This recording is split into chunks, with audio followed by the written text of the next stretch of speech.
High তনু mixie চ্যানেলে সবাইকে স্বাগত। Welcome to my new blogs.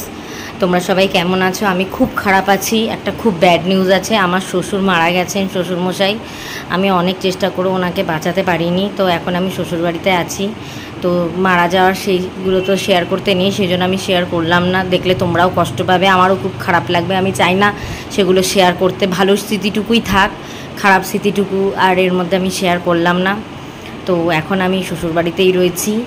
এখন কি করছি না করছি তোমাদের সবটাই শেয়ার করব। সঙ্গে থাকো, সাথে থাকো। কালকে আমাদের হবিষান্ন হলো, আজকে এখন রয়েছি সবাই মিলে রয়েছি শ্বশুরবাড়িটায়। কী করছি না করছি সব শেয়ার করবো, সাথে থাকো, সঙ্গে থাকো।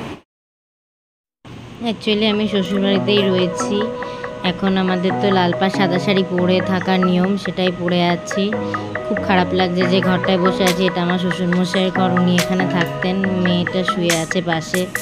খুবই খারাপ লাগছে, কিন্তু তবুও আর কি শেয়ার করলাম সবটা। কিন্তু ছবি আমি শেয়ার করতে পারলাম না। তো ভালো ছবি আমি কিছু পরে শেয়ার করে দেবো। আমার শ্বশুরমশাই শক্ত মানুষ, এভাবে যে আমাদের ছেড়ে চলে যাবে আমরা কখনোই ভাবতে পারিনি। তার জন্য আমি ব্লগে আসতে পারছি না, ব্লগ করতে পারছি না, মন ভালো নেই। যেটুকু পারলাম সেটুকু চেষ্টা করলাম তোমাদের সাথে শেয়ার করার জন্য। এখন আর কি বলবো বলো, বলার কোনো ভাষা নেই। আমাদের এখন খুবই শোকের সময়।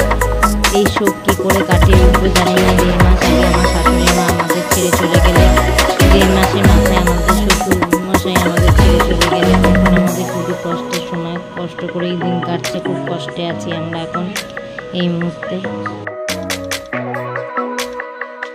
লোকজন সবাই আসছে, এসে দেখা করছে আর কি, সব শ্বশুরমশাই বন্ধু বান্ধব আর কি।